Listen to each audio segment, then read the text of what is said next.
IBC, or you, Madam Speaker, which you have vast experience because you have been in the oldest political party in this republic as a very senior member. And I'm happy the person who moved this motion is the People's Secretary General, former SG. And Madam Speaker, on a lighter note, this house is becoming two formers. Now we had a former SG of ODM, now we have former SG of UDA, and I know there are people, even former chief whip, you know, people are becoming formers without realizing, Madam Speaker. So that is why I'm saying we must believe in the institution, the IBC that has been provided. And I want to appeal to our colleagues, and I know, Senator Manzo, you are a good man.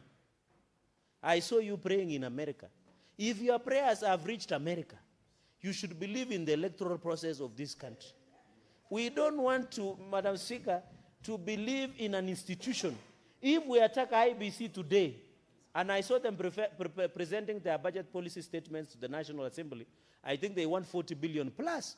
What we should be pushing, colleagues, is to give capacity and ability to IBC in terms of adequate funding so that they can do continuous voter registration, they can build capacity of their staff and the commission so that they can do a credible process instead of attacking and undermining the IBC, Madam Speaker.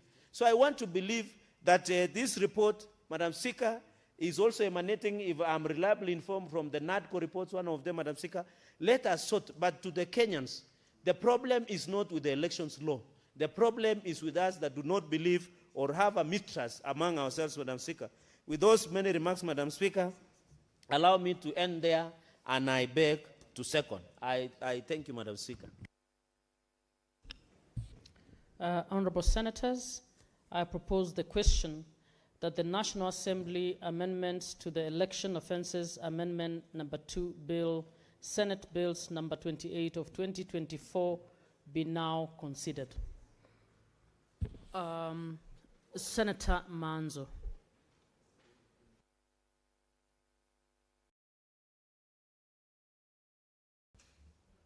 Thank you, Madam Speaker, for giving me an opportunity to contribute on a very, very important report.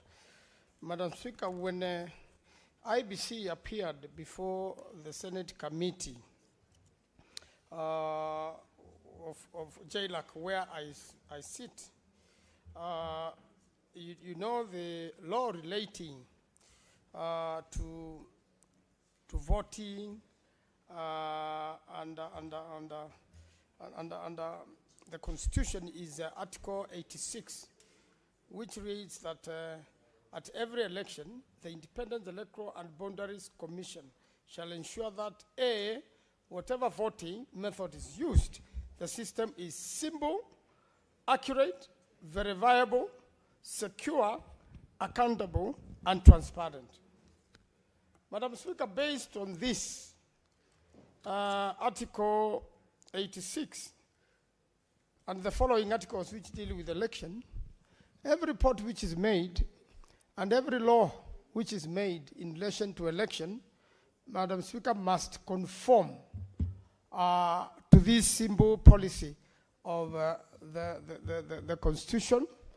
And it is very important that the arbiter is also must be seen, you know, not to be influenced, must be seen to be fair. And for them to be able to give us election results which are simple and verifiable, then also the cost of the election must be borne by the country and must be reasonable cost of election. It should not be expensive or, you know, very expensive election costing billions of shillings.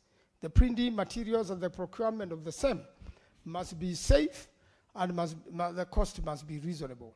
We are aware that elections are won or lost at the polling station.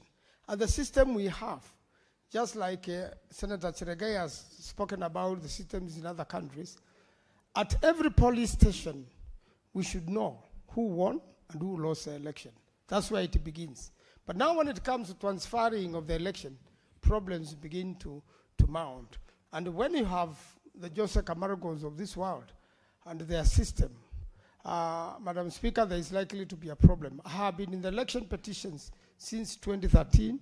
And in 2017, the Supreme Court ruled that the election was not free and fair. It had electoral malpractices, and the presidential elections were nullified, Madam Speaker. And even statements have been made. The person who really takes care of an election is the member of parliament. And if you see the votes of the member of parliament should not, in a polling station, should not vary so much with the votes of the presidential candidate. If they vary, then there is likelihood of malpractice, and it is important that the register be updated, Madam Speaker. When the register is not updated, there is likelihood of dead voters voting, and it has happened before. We knew a mother of a prominent Kenyan, a member of parliament, who had passed on just before the elections.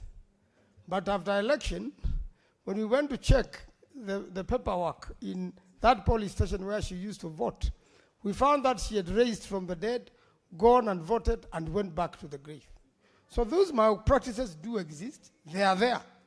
Dead people do vote. And Madam Speaker, this happens after 5 a.m. in the strongholds of candidates.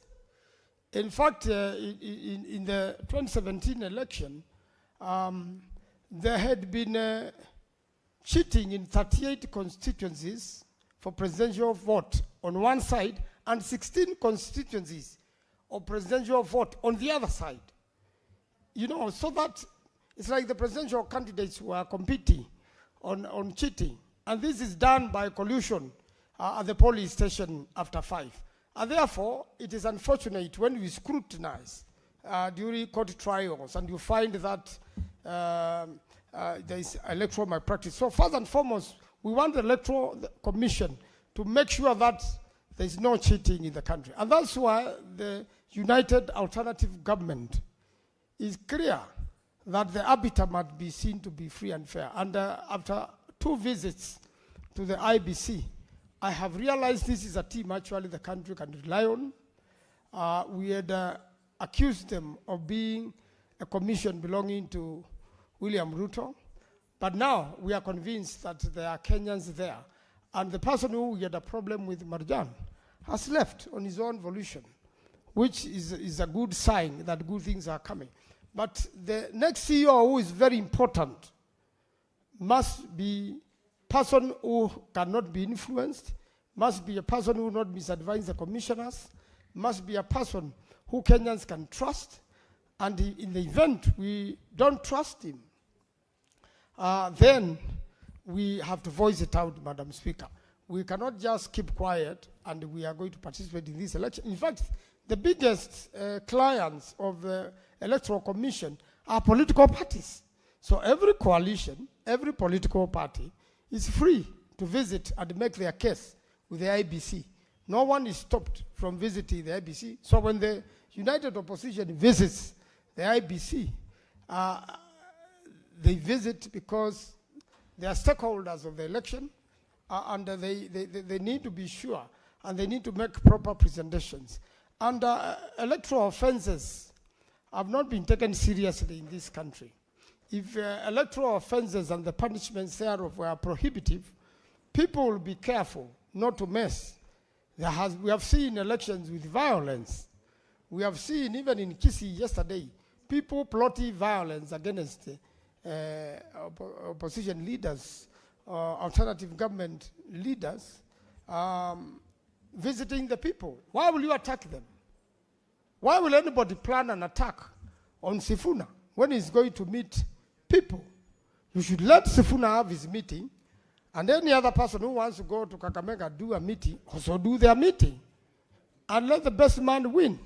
But, Madam Speaker, that is not what we have seen. There is trend of violence, and there is trend of killings. And what I want to tell Senator Cheregai is that for every one person you kill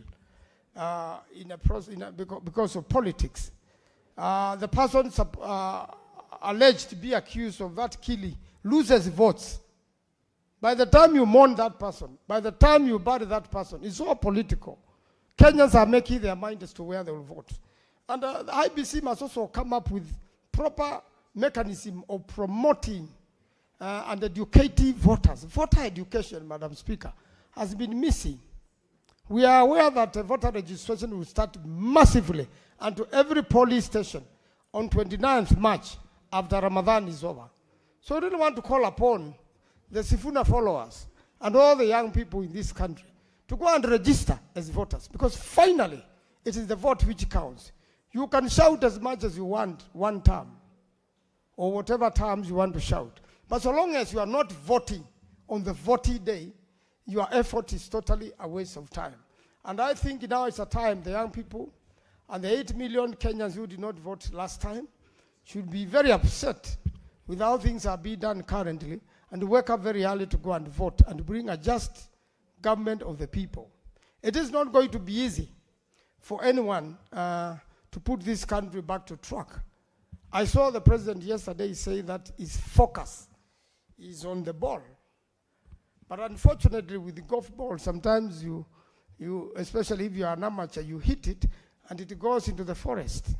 Are you still focusing on the ball? We must really listen to Kenyans, do the right things for Kenyans. Kenyans have seen election violence. Kenyans should not die because of election, because of politics. Kenyans should not bury their loved ones because of politicians and because of misuse of the police force, Madam Speaker. We should all feel free to go and vote. We have seen violence in police stations in certain parts of the country, whereby, in fact, violence is so much unleashed on one side so that one candidate is totally disadvantaged, and that one favors members of parliament be elected, or the governors, and also it goes a long way also to favor a presidential candidate. And this matters when they are taken to court. Sometimes all the evidence doesn't come out in court. And therefore, there is every need, Madam Speaker, that we have a proper electoral law in the country, that a law everyone can rely on. And we have also seen a new trend where the law doesn't matter anymore, where procedures don't matter anymore for politicians, where every politician's pretense is above the law, organizes and unleashes violence on opponents. I think, Madam Speaker, if an election is won fairly and squarely, then the other Kenyans, if you have a complaint, you file an election petition and voice it out. If there is no complaint, then the government which has been elected should be allowed to serve. It should not, violence should not be unleashed unnecessary to voters during the voting exercise. So I really want to challenge IBC, and I am praying for them that they get the budgets and the amount of money they need to plan a good election. We want to know the security of the ballot paper, the security of and the integrity of the electoral process, so that no extra ballots are printed or no extra boxes are taken into police stations. Violence is caused, blackouts are caused, and later on when votes are counted, it is a different story. As a person who have done election petitions since 2002, I am aware that every election is stolen in a way, even a member's election. And that's why people file election petitions. That's why we have by-election like we had one in the coast. And when what happens is the candidates who succeed, they are voted for overwhelmingly, such that the thieves of the election steal and are unable to finish all the votes. That's what happens in a lot of times. That's what happens in a lot of times. It is true, Senator for Bungoma, I can assure you, you are overwhelmingly elected, but I'm happy to hear the point of order. Senator Wakoli, what's your point of order? Standing Order 105, statement of fact. Can Senator Maanzo, as a serious prayer warrior and intercessor who communicates to God every day, even now, confirm to us how you stole elections, if you have ever stolen? That it's a fact that people steal elections in Kenya. can he justify Senator using Manzo, his do you want to? holiness title? Yes, You want what to- I usually do in Makueni, because you cannot have a perfect 100% election in this country. And I'll tell you the malpractices. First, there are people and their agents on a poly day giving 100 shillings outside the polling station. In fact, there are people, Madam Speaker, who only spend millions of shillings on the election day only. So what I do, I pray my God, and I mobilize so many votes without paying. My election is usually the cheapest. Senator Manzo, Yes. I don't think the member wants you to explain what you do. He wants you to substantiate the allegations that it's a fact that elections are stolen. Yes, I will substantiate, and I will say, he first asks what I do myself. And what I do is I put together so many votes so that whoever is stealing from me, they will steal and there will be a balance. Senator Manzo, you actually not understand what substantiation is. Yes, I do. So can you substantiate that people steal elections? I can substantiate through the election petitions which I have filed, Madam Speaker. And the best example, Yeah, so you know them, you're the one who filed. Can you indicate one? the election petition, the presidential election petition of 2017 ruled out that Raila Odinga's election was stolen. Senator Wakoli, that I'm not convinced. He should table facts. Senator Wakoli, I think the ruling of 2017 is in the public realm. So you can verify and come and confirm whether it is so. Speaker, did it say they were stolen? It said clearly that the election was stolen, and that's why it was nullified. And there was another election. That's exactly what happened. So, under Senator Wakoli, I'm sure. If this is the position of the united opposition, then we leave them to Senator God. Wakoli. Senator Wakoli, this was intended to be a substantiation. So Yes. what you need to do is verify the facts of the case and indicate whether he's right or not. Thank you, Madam Speaker. Let me go on to conclude. I really want to say that now I can hear this is generating a lot of politics. The position of alternative government is that we will talk and convince as many Kenyans as possible, as they are doing now in Kisii, to support us so that when the election comes, will be voted overwhelmingly, so that anybody trying to steal that election will not be able to do it at all. A lot will be left more and will win the election. I thank you, Madam Speaker. I wish to support. Senator Aaron Cheruyot. My apologies, Madam Speaker. Senator Odi, let me use this place. Madam Speaker, I rise to support this report actually by our colleagues, the Justice and Legal Affairs Committee. For the record, I have to declare interest that I participated in the NADCO process that gave birth to this report, Madam Speaker.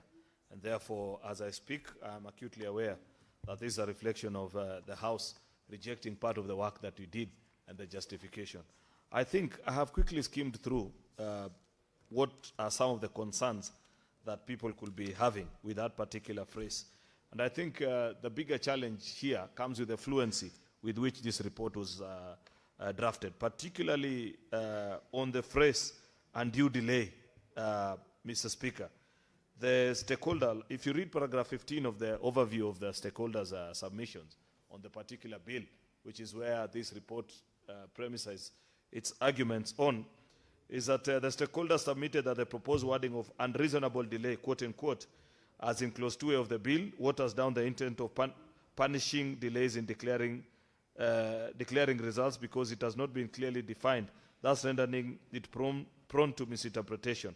The stakeholders further urged the committee to align with the proposed amendment in section 39 1 of the Election Act and provides that the process and timelines for tallying, announcements, and declaration of election results. It's clear that as a committee, that's a NADCO committee, because we drafted these bills, Mr. Speaker, jointly, and it was co-chaired by the party leader of Senator Maanzo and the leader of majority in the National Assembly, Mr. Speaker, that we didn't capture the spirit of perhaps the country fairly well, because that paragraph tells you the fear that many stakeholders had when they appeared before us. Remember, the NADCO committee was formed as a follow-up to the 2022 elections and the protest that emanated thereon, which has been a cycle that this country has found itself in from as far back as you can recall.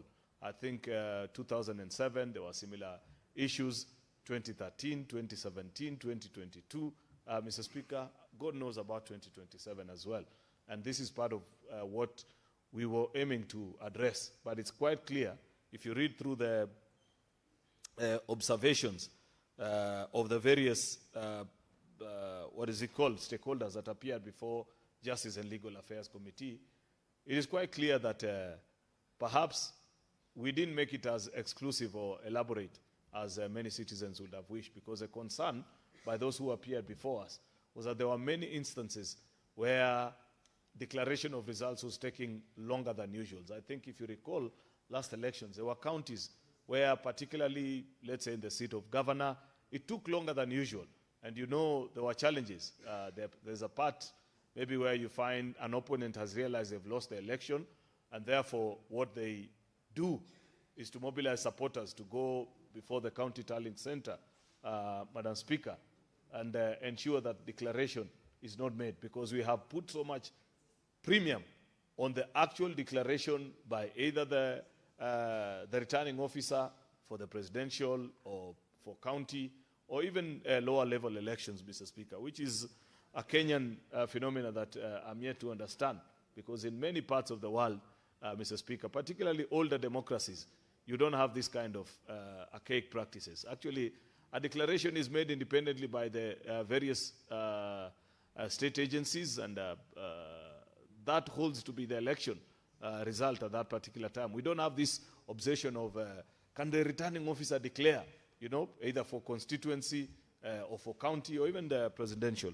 If you read, for example, the submission by IGLEA, who are one of the agencies that appeared before the Justice and Legal Affairs Committee, Madam Speaker, and I know for a fact that they have been involved in this litigation space around electoral matters for a while, Mr. Speaker. They posit that the proposed amendment should be consistent with the principle requiring a criminal offense to be explicitly defined to specify punishment that it seeks to advance an offense to avoid ambiguity.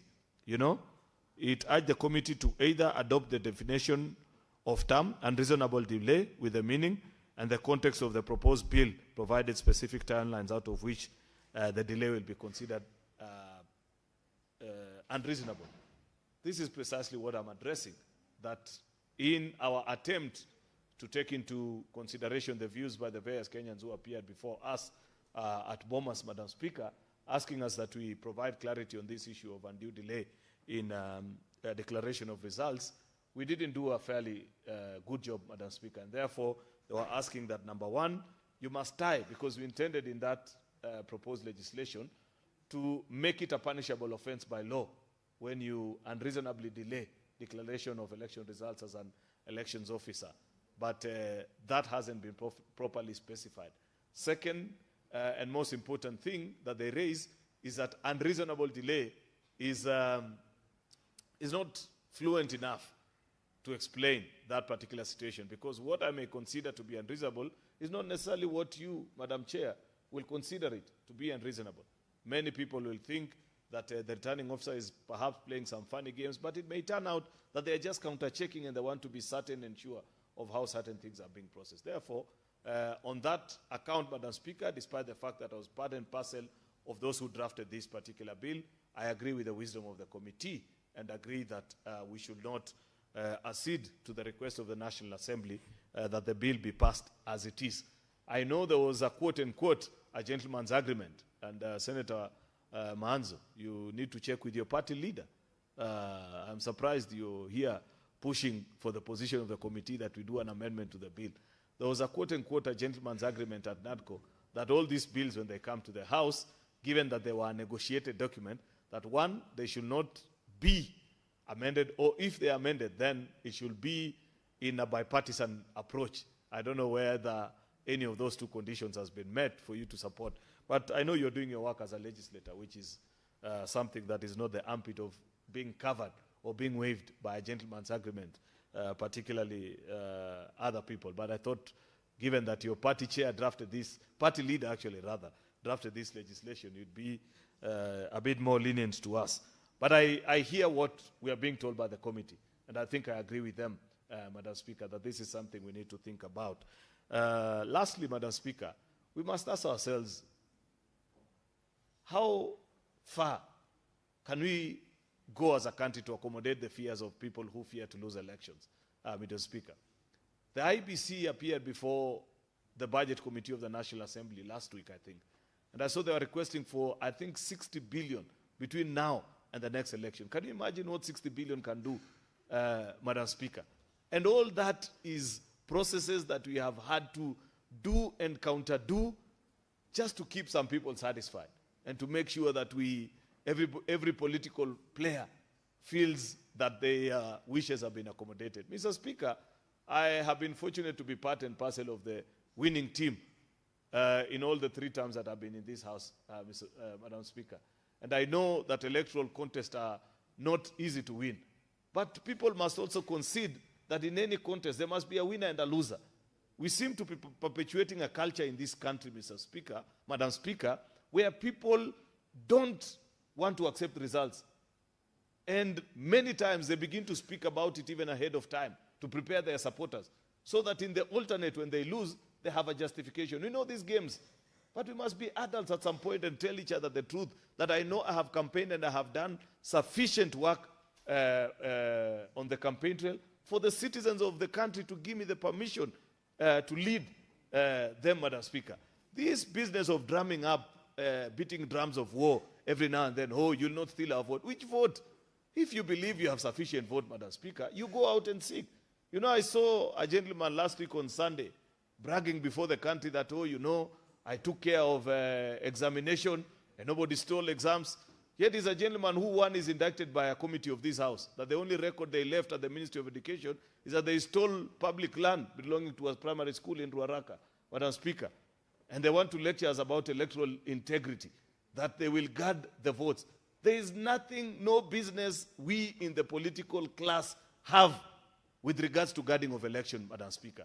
We need to surrender ourselves to the authority of the IBC and trust them that they are an independent constitutional commission, that the minute they have set out their responsibility and they have done it in a fair and transparent manner, Madam Speaker, we accept the results. In fact, Madam Speaker, I dare say that given the conduct of politicians in this country, Madam Speaker, part of the electoral code of conduct that IBC gives us to commit ourselves to before subjecting ourselves to any election, Madam Speaker, must include acceptance of results, Madam Speaker, if we want to be a country that is progressive. Otherwise, we will end up being in a country that is pumping billions upon billions of shillings every other election cycle just to satisfy the ego of people who cannot win elections, Madam Speaker. And that cannot be allowed to perpetuate long enough. If you believe that you have sold a vision to the people of Kenya, then concentrate on ensuring that your voters turn out. They will speak through the ballot. Given our electoral system, I am deeply convinced that one of the hardest countries, Madam Speaker, to commit electoral fraud, particularly at the scale which many of the political players continue to talk about, particularly at the national level, is nearly impossible, Madam Speaker, because of the things that IBC puts in place. And I am not their spokesperson, Madam Speaker, but I just speak as a concerned Kenyan that our elections are increasingly becoming super expensive just to take care of concerns and fears of a few people, Madam Speaker, who don't have the courage of conviction to accept electoral results once they are done. Therefore, Madam Speaker, that's not the main reason why I rose to speak. I rose to agree with the committee that we didn't do a good job at the NADCO committee in terms of drafting that particular part of the bill to satisfy and meet the need or address the concern of fellow citizens. And therefore, on that account, I agree with Justice and Legal Affairs Committee that that part needs to be amended. I thank you, Madam Speaker. Senator Kisang. Thank you, Madam Speaker. Madam Speaker, also rise to support the Jailer Committee on rejection of the amendments by National Assembly, Honorable Speaker. From the report, Honorable Speaker, the committee undertook very extensive public participation on this particular amendment, Madam Speaker, and what they have come up with is to ensure the people of Kenya know really what they want. In fact, I'm surprised by what my colleague on the other side has said, Madam Speaker, because I thought he was also a member of CHAILAC, but I don't know if he is. Madam Speaker, if you remember 2007, Madam Speaker, the elections for 2007, the then chairman of IBC, or that time the late Samuel Kivitu, Madam Speaker, said he didn't know who won. So that's why it took long for him to announce the results. And basically we almost lost the country because of what the then chair of IBC said, Madam Speaker. That is why when I look at this, I don't know if National Assembly undertook public participation, because the one by JLAC of this House, Madam Speaker, was very extensive. That is why they came up with this report, Madam Speaker.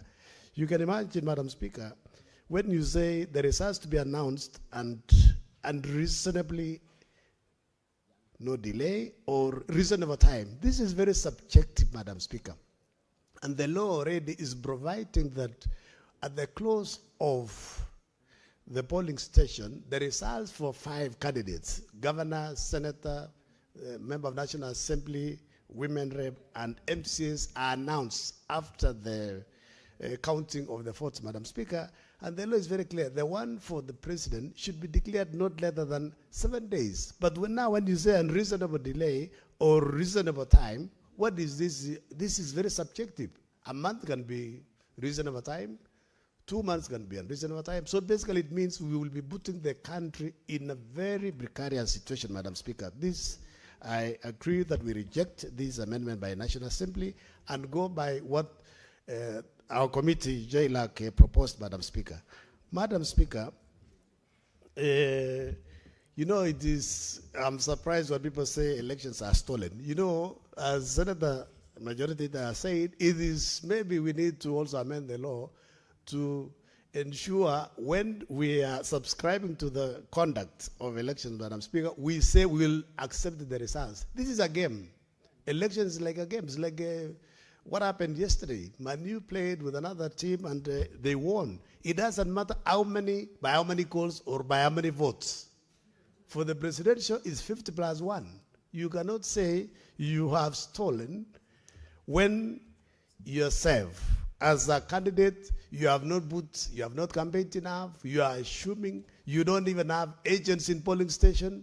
So who do you expect to help you to win if you cannot even help yourself? That's why we are surprised that somebody said he took care of exams. Actually, to tell you the truth, Madam Speaker, I was a member of ICT committee, and that particular former CS, we summoned him. He was very rude when he was the CS for ICT, and we could not entertain him in our committee. So I don't know. He wants to be the president of Kenya, and basically he was unable to run the Ministry of ICT properly. And when he was the CS Interior, he terrorized Kenyans, and he was very arrogant, Madam Speaker. Madam Speaker, that is why this law is good, Madam Speaker. We don't expect any challenges. It's only that we need to have good conduct. We need to trust. We need to believe the referee. You don't fight the referee because you have lost, Madam Speaker. Madam Speaker, on uncassetted polling stations, Madam Speaker, this is very clear. Polling stations in Kenya are cassetted. Public primary school, even private primary schools, churches, polytechnics, Madam Speaker, and many other places. I don't expect that polling stations polling will take place in uncassetted polling stations. And the law is already very clear. You target the conduct of the IBC personnel and who would have done that. Because if there is an issue in a particular polling station, IBC should have the capacity to cassette immediately, maybe a night before, even 2 nights before, so that the residents within that area will be informed where the polling place will take place, Madam Speaker. Madam Speaker, on the digital space, Madam Speaker, this is something that people don't, I think it is sometimes not understood very well, Madam Speaker, because, Madam Speaker, this is what the clause 4 says. The National Assembly is trying to delete clause 4, arguing that interference with political rights is already covered under existing offenses, bribery, undue influence. But you know, this is, Madam Speaker, if you read the Computer Cybercrime and Misuse Act, it's very clearly indicated there. And this basically supports what the Jailer Committee is saying, and this will enhance. Madam Speaker, finally, what the National Assembly should be doing now is to ensure IBC is resourced very well. They need to be given money in supplementary budget so that they can undertake mass voter registration, because for the last 3 years, we have not done mass voter registration, Madam Speaker, because IBC commissioners were not in place, but now that they are properly in place, they should undertake mass voter registration so that the 8 million youth Senator Manso is talking about, they take the votes. But I want to promise the united, confused opposition, Madam Speaker, that we will beat them by over 3 million votes, and they need to be ready to accept that they'll be beaten. So they need to prepare to come back to this House and the National Assembly as minority, because they are clueless, they don't know what is happening in the country. I thank you, Madam Speaker, and I support. There's no other request, so can the mover reply?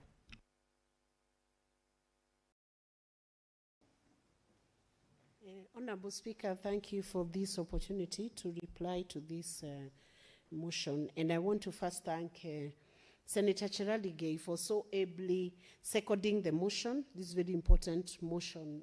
Senator Chiraligei, Nandi County Senator, is a valuable resource in this House. And at any one time, he always offers what he thinks about issues. And though sometimes we may not agree, he has a clarity of thought, at least on the issues that he believes in. So I thank him for seconding this motion with a lot of information. I want to also thank Senator Manzo for also putting his contribution towards this motion. And while he may have questioned why this bill is going this way, I want to first of all agree with him on one issue, that the people who are going around shouting one term, that shouting may just be campaign, but it may not deliver the vote or the win. And I want to encourage Kenyans to actually take up the vote, because beyond the campaign period, then comes the voting, and it's the vote that determines who then becomes a leader in Kenya. And so the vote at the end of the day is what will count. And I want to assure even the National Assembly that this is not a showdown from Senate.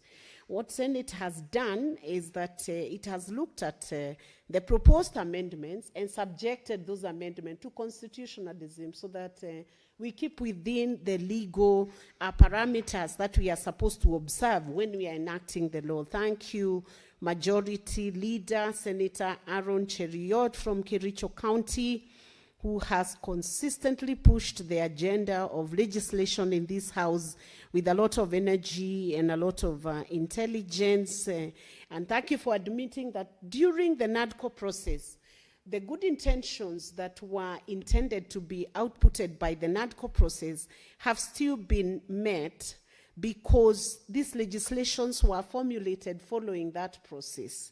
But it's good you have admitted that because of the short timeline you had to complete the NADCO process, as this enactment of legislation was done or amendments were enacted, there were gaps that needed to be closed out. And when JLAC went through the legislation that was before JLAC, then we had to close out on those gaps and define so that it meets the specific needs that the legislation was supposed to serve.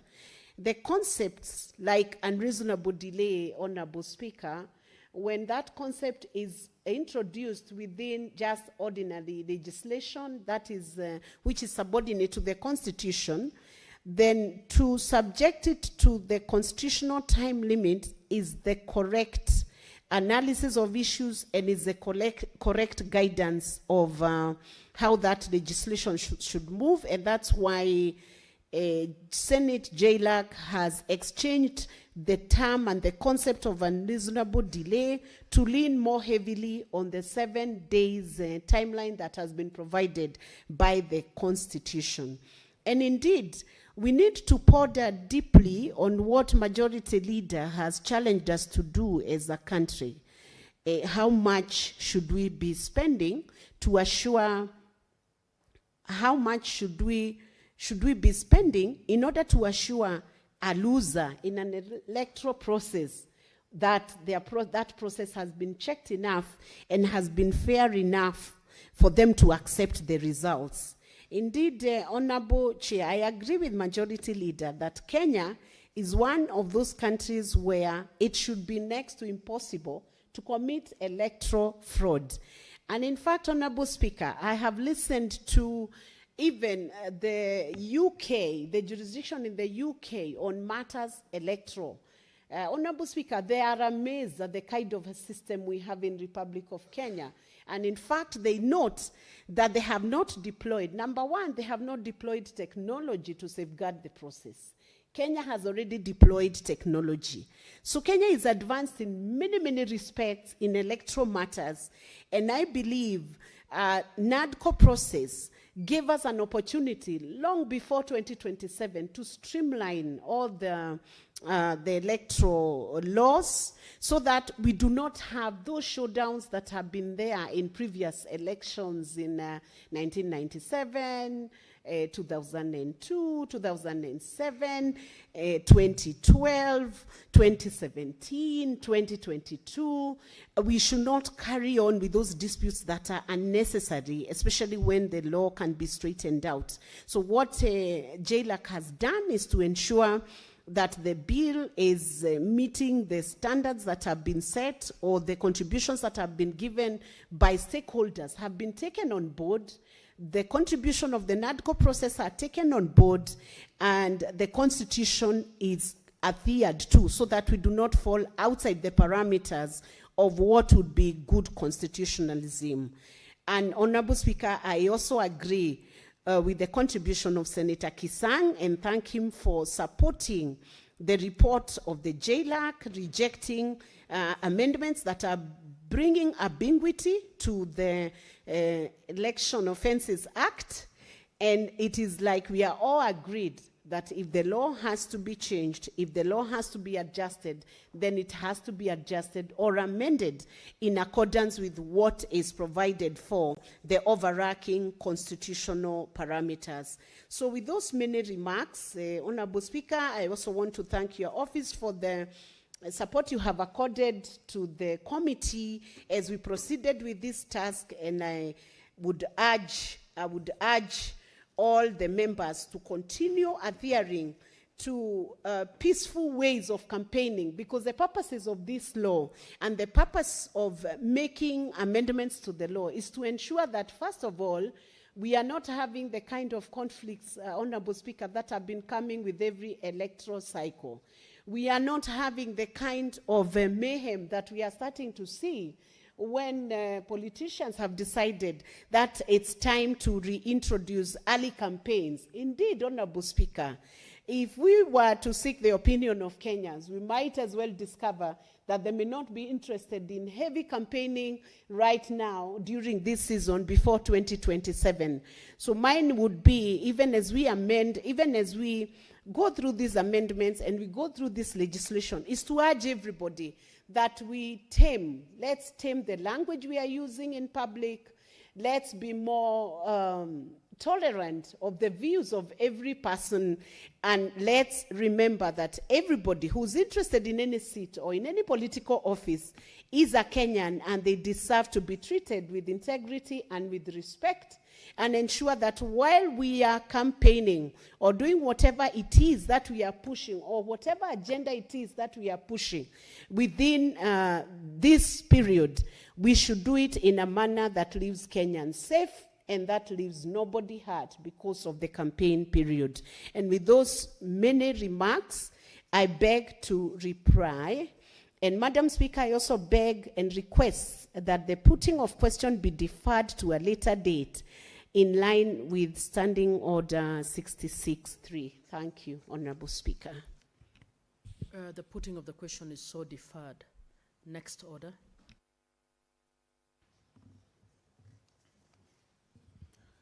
Order number 15, motion, report of the Standing Committee on Health on the county oversight and networking engagements to Mandera, Wajir, and Marsabit counties. Chair, Standing Committee on Health.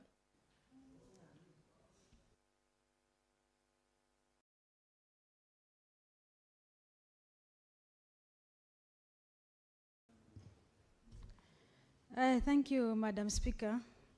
Madam Speaker, I raise a motion, a report of the Standing Committee on Health on the county oversight and network engagement to Mandera, Wajir, and Marsabit County. Madam Speaker, I have a concern on this report. The report was tabled last year, but because of the elapsing of the last sessions, it was taken to this session, Madam Speaker. Madam Speaker, I urge also our business committee, SPC, to be concerned on the dates of the reports, so that at least this is a very important report to be tabled and to be done within 6 months, so that at least the county government to take the recommendations. Madam Speaker, with that concern, the committee on health conducted the oversight, county oversight network engagement in Mandera, Wajir, Garissa from 28th April to May 2025.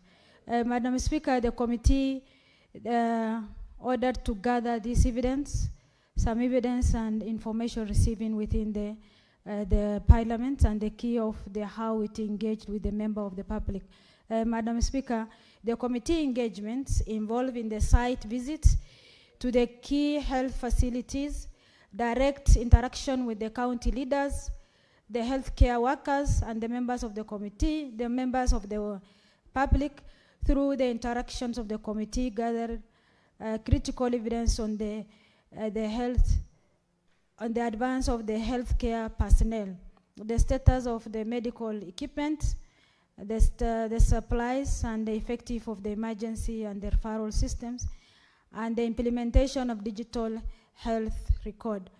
Madam Speaker, with the committee identify and visited the following healthcare in the 3 counties. In Mandera, we visited County Referral Hospital, Mandera County Referral Hospital, Elwak, Khadija Health Center, Adra Health Center, and Elwak Sub-County.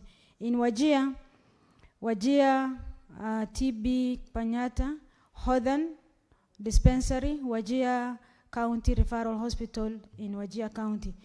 In Marsabit County, we visited Marsabit County Referral Hospital, Marsabit County Referral Hospital. Primary goal of the committee tour were to manifest, to design, to enhance the Senate's understanding of the health facility, health service delivery at the county level, and provide legislative intervention. To access the overall states and the quality of the health facilities, including the infrastructure, facilities, hospital equipment, and the emergency service. Secondly, to understand the unique achievements, prevailing issues, and challenging confronting the health service delivery in the counties. Thirdly, to assess the availability of the health personnel, identify the staffing gaps, and reviewing the training and the capacity building of the programs. Fourthly, to assess the availability of the essential drugs, medical supply, review the pending bill with the KEMSA, and investigating the commodity management system. Fifth, to obtain the information on the operationalization of the SHIF, the Facility Improvement Fund, and the reimbursement, the facility accreditations, and ensure the oversight of utilization of the health resources. Six, to assess the automation of the health provision system for the patient's record, drugs, and the commodity management. Madam Speaker, during the oversight visit, the committee identified the several critical challenges impacting the healthcare delivery across the 3 counties. One, the health facilities suffer from the chronic shortage of staff, specifically specialists. Madam Speaker, the second one is the low moral persistence due to the poor contractual terms, prolonged lack of promotions, and the failure to promote pay, the salaries and stipend, particularly for the casual workers and HPC and community health workers. There is also untrained personnel, including CHPs, CHW, and the community health assistants who are frequently found dispensing the medical due to shortage of staff, or absence of the quality pharmacists, pharmaceutical technologies, raising significant patient safety concern and violating the Pharmacy and Poison Act. The hospital exhibits the significant infrastructural deterioration, that is including wear out of floors, leaking of the floor roofs, damaged ceilings, and inadequate sanitation facilities, missing of the water taps in the maternities and many others, and often leading to severe overcrowding and forcing mothers to share beds in the maternity wards. Medical equipment service that's made, equipment is often in non-functions. Most of them are broken and lying idle due to lack of the 3-phase electricity, inadequate technical supports, and expiry contracts, critical units like ICU, and often a lack of the requisite operation beds and equipment. Non-functional incinerator and lack of the proper disposal leads to unsafe, accumulative, and proper dumping of medical waste.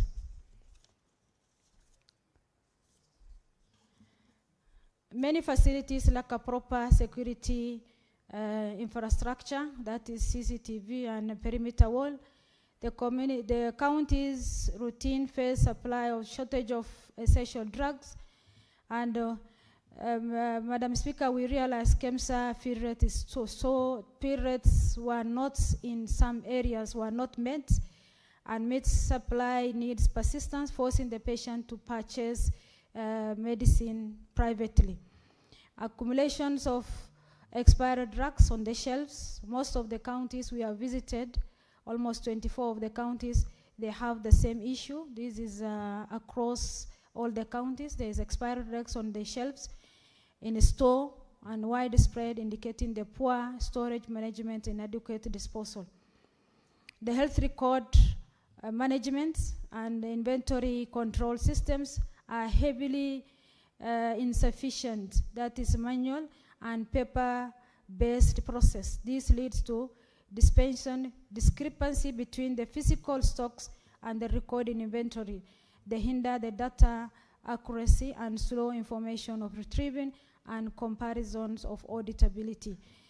There is also a budget allocation oftenly prioritizing the recurrent expenditure over the development expenditure, leaving insufficient funding for infrastructure upgrading and the service expansions, and the fund embarked for the developments are frequently reallocated.